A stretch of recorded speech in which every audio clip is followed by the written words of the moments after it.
Christopher Nolan's second World War epic, Dunkirk, dominated the box office on the weekend. Its first week in theaters alone, the film grossed more than $125 million worldwide.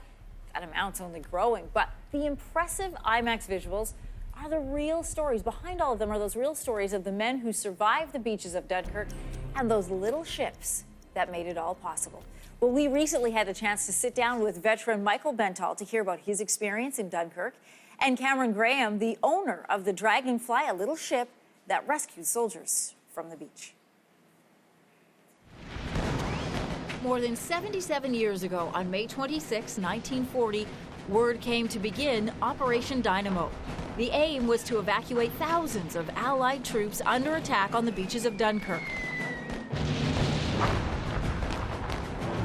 There were not enough ships capable of transporting the huge masses of men from the beach, so hundreds of small fishing boats and pleasure crafts were used. Dragonfly, which was her name in 1940, was a typical Thames cruiser. Lazy afternoons, lazy weekends up and down the Thames. Nothing extraordinary about her. But then she got caught up in the early part of the war as part of the Thames Patrol, the Upper Thames Patrol, which were ships patrolled around the waters looking for bad guys. Then Dunkirk came along, and she, along with many other small vessels, were entered into the small vessels pool and went across. They went to the beaches, and then they simply shuttled soldiers off the beaches out to larger vessels and back in again. Because the large vessels, minesweepers, destroyers, large passenger craft, could not get in that close to shore, and the troops could not swim out.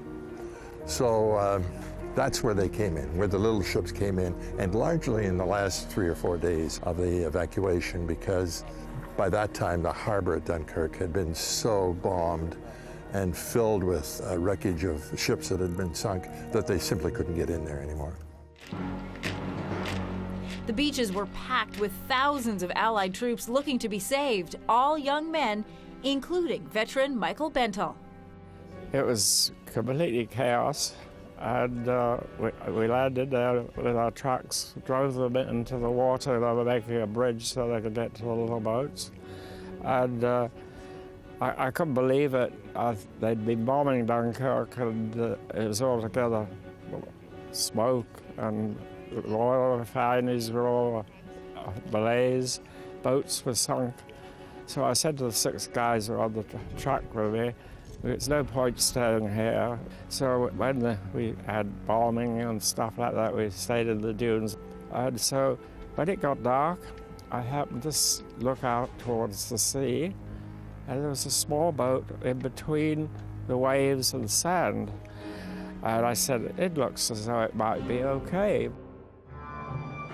We had no, like today you have cell phones and stuff, there was no communication. It was a different world to what it is today, different technology. If we'd had some of the things we have today, well, of course the Germans had them too. They were far advanced. Now, 77 years later, Operation Dynamo, also known as The Miracle of Dunkirk, has been turned into a Hollywood blockbuster, directed by Christopher Nolan. The enemy tanks have stopped. Why? Why waste precious tanks when they can pick us off from the air like fish in a barrel?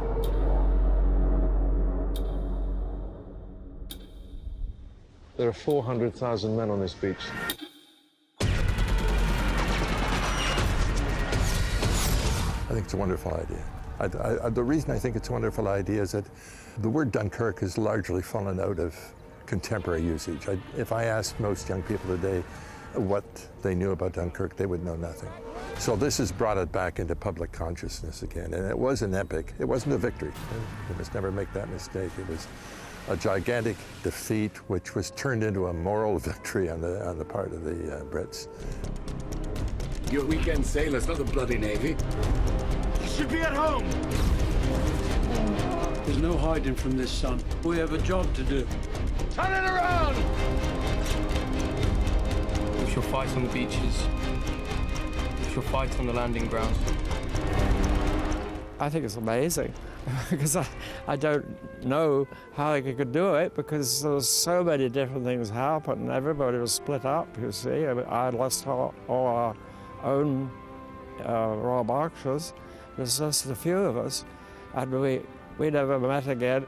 This is what I think is so wonderful, was that we actually made any of us.